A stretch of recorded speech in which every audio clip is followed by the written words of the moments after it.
ഈ ക്വസ്റ്റ്യൻ നോക്കാം. Light of wavelength 488 nanometer is produced by an argon laser which is used in the photoelectric effect. When light from this spectral line is incident on the emitter, the stopping potential of the photoelectron is 0.38 volt. Find the work function of the material from which the emitter is made. അതായത് ഒന്നും ആലോചിക്കാനില്ല, നമ്മൾ photo electric ഇഫക്റ്റിനെ base ചെയ്തുള്ള question ആണ്. ഇവിടെ emitter എന്ന് പറഞ്ഞു കഴിഞ്ഞാൽ electrons emit ചെയ്യുന്ന പ്ലേറ്റ് ഇല്ലേ, അത് അത്രയേ ഉള്ളൂ. എമിറ്റർ, ഇലക്ട്രോൺസ് എമിറ്റ് ചെയ്യുന്ന പ്ലേറ്റ്, അവിടെയാണ് റേഡിയേഷൻ വന്നടിക്കുന്നത്. ഓക്കെ, നമുക്ക് വർക്ക് ഫങ്ഷനാണ് കാണേണ്ടത് അല്ലേ. അപ്പോൾ നമുക്ക് ഐൻസ്റ്റീൻസ് ഫോട്ടോ ഇലക്ട്രിക് ഇക്വേഷൻ എഴുതാം.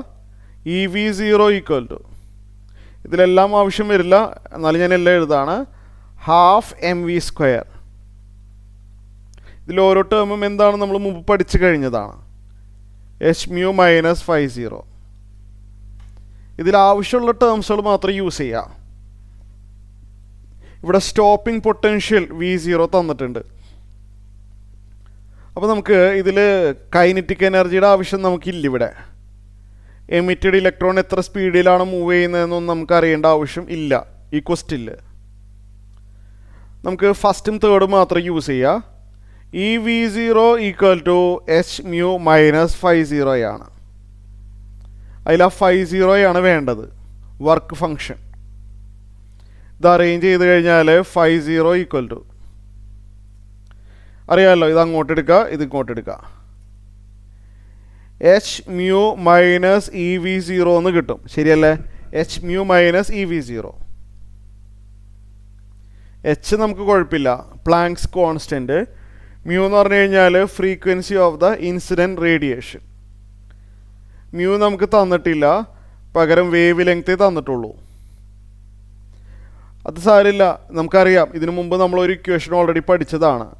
ലാംഡ ഇൻറ്റു മ്യൂ സി ആണെന്നുള്ള കാര്യം നമ്മൾ പഠിച്ചിട്ടുണ്ട്. വേവ് ലെങ്ത്തിൻ്റെ ഫ്രീക്വൻസി സി ആണ്. അപ്പോൾ മ്യൂയുടെ ആവശ്യമുണ്ടെങ്കിൽ നമുക്കൊരു കാര്യം ചെയ്യാം, ഇത് അറേഞ്ച് ചെയ്താൽ മ്യൂവിനെ നമുക്ക് c/λ എന്ന് എഴുതാമല്ലോ. അറേഞ്ച് ചെയ്താൽ മ്യൂവിനെ നമുക്ക് c/λ എന്ന് എഴുതാം. അപ്പോൾ ഇവിടെ hμ എന്ന് പറയുമ്പോൾ h ഇൻറ്റു മ്യൂ എന്ന് പറഞ്ഞു കഴിഞ്ഞാൽ c/λ. മ്യൂവിന് പകരം c/λ എഴുതി, -EV0. അപ്പോൾ φ0 കാണാനുള്ള ഫോർമുല റെഡിയാക്കിയിട്ടുണ്ട്, hc/λ - EV0. അപ്പോൾ നമ്മൾ ഇതിലെല്ലാം വാല്യൂസുകളെല്ലാം ഇട്ട് കൊടുക്കാൻ പോവുകയാണ്. കേട്ടല്ലോ, വാല്യൂസുകളെല്ലാം സബ്സ്റ്റിറ്റ്യൂട്ട് ചെയ്യുകയാണ്. അപ്പോൾ ഇത്രയും കാര്യങ്ങൾ ഫോളോ ചെയ്യാൻ പറ്റുന്നുണ്ടല്ലോ, ഇത്രയും കാര്യങ്ങൾ മനസ്സിലായി. അപ്പോൾ ഇവിടെ h എന്താണ്, h എന്ന് പറഞ്ഞു കഴിഞ്ഞാൽ പ്ലാങ്ക്സ് കോൺസ്റ്റൻ്റ് ആണ്, അതറിയാമല്ലോ. 6.63 × 10⁻³ -34. സി എന്ന് പറഞ്ഞു കഴിഞ്ഞാൽ 3 × 10⁸, നമ്മളത് ബൈ ഹാർട്ടാണ്. ലാംഡ വേവ് ലെങ്ത്ത് അത് 488 നാനോമീറ്റർ ആണ്. 488 നാനോമീറ്റർ, 488 ഇൻറ്റു നാനോ എന്ന് പറഞ്ഞാൽ 10⁻⁹ ആണ്. നാനോ 10⁻⁹. ഇത് എഴുതി, കാൽക്കുലേഷൻ ഞാനിവിടെ എക്സ്പ്ലെയിൻ ചെയ്യുന്നില്ല. EV0 എന്ന് പറഞ്ഞു കഴിഞ്ഞാൽ 1.6 × 10⁻⁹ ആണ്.